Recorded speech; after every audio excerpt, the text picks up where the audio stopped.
The Muslim skeptic, Daniel Hakikatsu, posted a 3.5 hours podcast.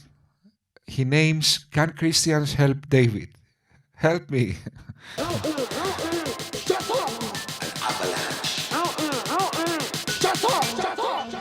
A bright young man that also commented in my video participated in this podcast. Myself, I'm from Iraq, and I was born a Muslim, but I was never a Muslim, you should say, you know.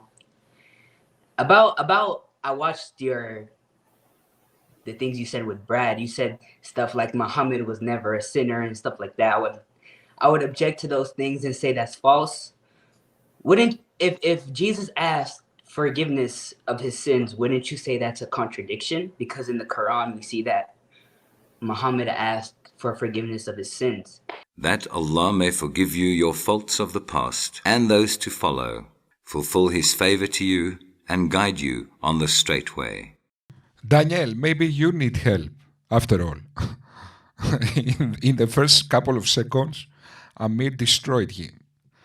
Obviously, Daniel was claiming Muhammad is without sin or was without sin, and he is infallible, therefore the best example of contact or something like that. Yet, in the Quran, Muhammad was in fact a sinner. We will forgive you the sins you did in the past, also the sins you will do in the future. Nice moral character. So Muhammad is over sin. Muhammad is over sin, in other words. Like God. In history, guys, two entities are over sin. Muhammad and Allah. God damn it, Islam is the stupidest religion ever. I mean, this kind of failures, you need to try to make them. How is that possible? The only explanation is that the Quran was made by completely philosophically inequipped nomads in some desert. There is no other explanation. There is no age of marriage in Islam. You can marry a girl if she's 2 years old, 3. And I've seen some scholars of Islam saying that if a girl's 9 years old, then she's a woman, and also that if a little girl has a wet dream, that she is mature. And also there's hadith that God ordained that marriage for Aisha. Wait a minute, what did you say? I want all Muslims to be aware of this. To be aware of this. To be aware of this.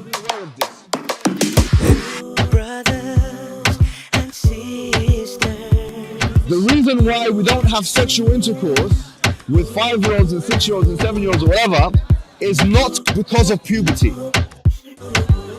Wait a minute, what did you say? No, so we talked about this. Can you just turn down the volume because I hear my own voice?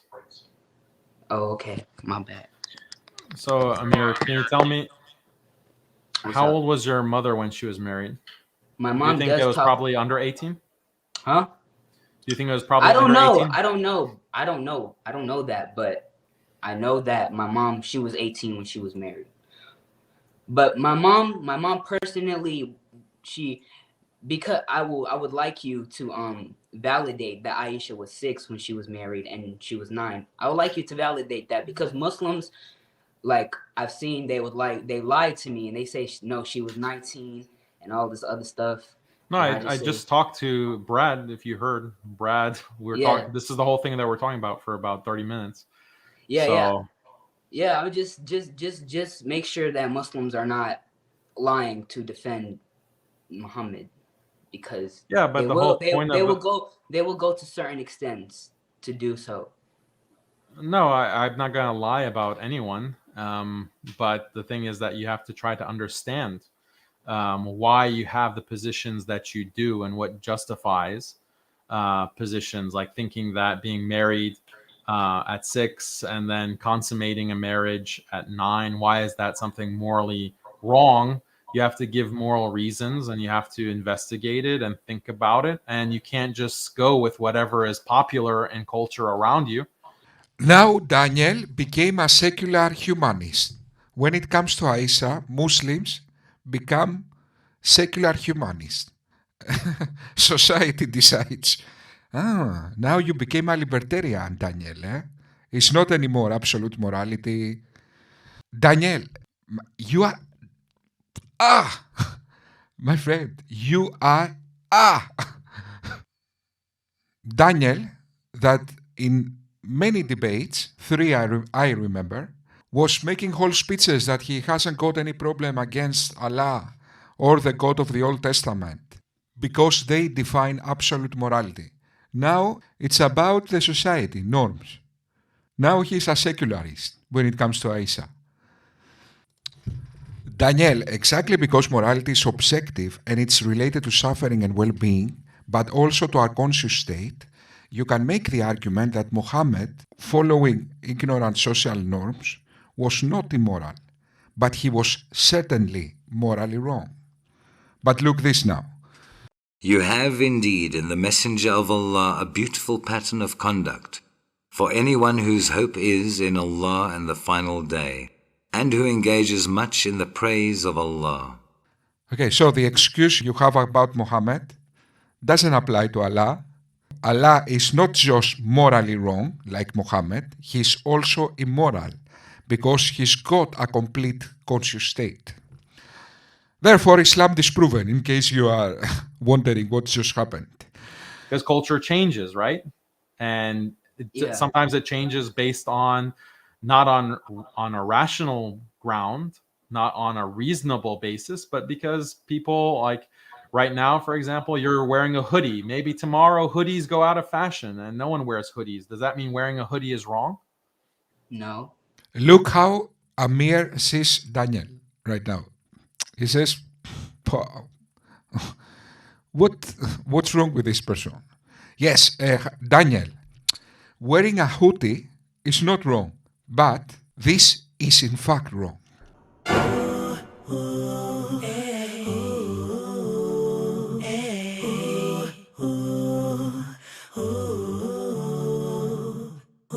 Brothers and sisters of the world and all humanity, there is a lady that we adore, the mother of believers, the special one. Oh, Aisha radiyallahu anha, Aisha radiyallahu anha. Now, can this young child deny sexual intercourse to this old pervert? Let's see what the Quran says.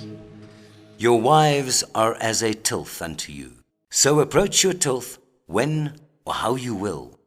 If you give a child in marriage that cannot give consent, and adding to that, she cannot deny sexual intercourse, that's literally straight cut rape. So is rape wrong? We don't know. We need to debate whether rape is wrong. Right. So in the same way, like there are certain practices that we find in Islam, and they might seem wrong according to the status quo today, but that doesn't mean that they're actually morally wrong. Daniel, rape is actually morally wrong, unfortunately. It's from the hadith, but in Allah's eternal word, it says, وَاللَّائِ لَمْ يُحِضْنَ, and those who have not yet menstruated. So you can marry and then consummate the marriage and then divorce a girl who is all under the age, well, prepubescence, as you should say. So marriage, the word is betrothal, and you can arrange a marriage with someone who even hasn't been born yet. You can arrange it and say that the child that I have is if I have a daughter, then my daughter who hasn't been born yet will be married to your son. Okay, let's investigate whether arranged marriages are immoral. The toxic patriarchy in Islam subjugates women in marriage. Women cannot move freely without a mahram, a male guardian, cannot deny polygamy, are denied economic independence and education. Islamic marriage, in other words, for women can be slavery. So arranged marriages for women can potentially be slavery. So firstly, we have child marriages, that is rape, And then we have arranged marriages that potentially can be slavery. This evil mental disease that claims to be some kind of mercy to humanity implements criminal social behaviors as social norms. Daniel, in the West, you go to jail for this, my friend. And this is something that is found in Islam. It's also found within Western history. Look at the history of the English Church, the Church of England. Many of the kings and queens and princesses were married before they were even born. So this is a very common historical practice of arranged marriage. It's not something specific to Islam. Societies moved on from this kind of regressive, primitive mindsets. Islam that claims to be perfect can never evolve. Now, to nurture the delusions of cultists like Daniel that cannot be detached from his imaginary friend in the sky, and in order for people like Daniel to mentally masturbate, having a warm feeling in their delusion, millions of women must be raped and endorse slavery. What can we do? Daniel's mental masturbation is more important than human well-being. Ending this video, I would like to say kudos to Amir, this very intelligent young man that managed to escape the Islamic mental disease, and he is now a Christian. Bravo. Okay, so I will have the link of this video in the description. Amir is talking at the 3rd hour timestamp. Thank you very much. 24%, what, 24%? Your child is gonna become an apostate. Your child is gonna become an apostate. Shut up! An avalanche. Shut up! Shut up! 24%, what, 24%? Your child is gonna become an apostate. Your child is gonna become an apostate. 24%, what, 24%? Your child is gonna become an apostate. Your child is gonna become an apostate.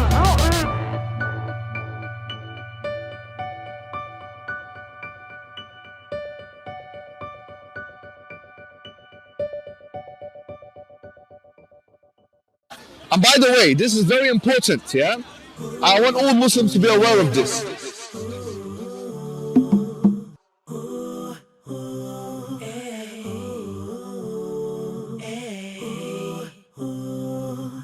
Wait a minute, what did you say? I want all Muslims to be aware of this. To be aware of this. To be aware of this.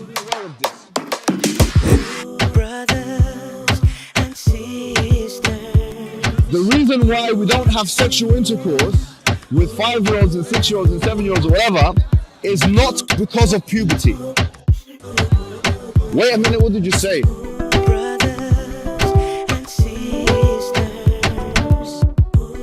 It's not because of puberty, because that verse in the Quran actually says lam yahid.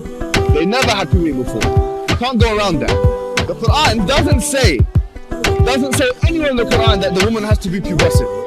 I dare you to find one verse in the Quran where it says you're not allowed to marry someone based on harm, or you're not allowed to have sexual intercourse based on harm, or you're not allowed to marry someone based on puberty.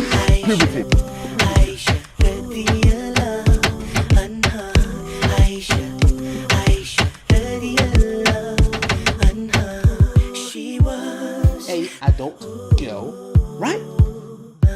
She was a girl who has reached the age of puberty is an adult. You could just say, no, I want her at 6. Why did he have to wait till she was 9? Because she had to become an adult. They're not ready because it could harm them. Do you get it? Do you get it? Do you get it?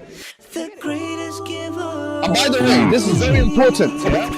I want all Muslims to be aware of this. The reason why we don't have sexual intercourse with 5-year-olds and 6-year-olds and 7-year-olds or whatever is not because of puberty. Wait a minute, what did you say?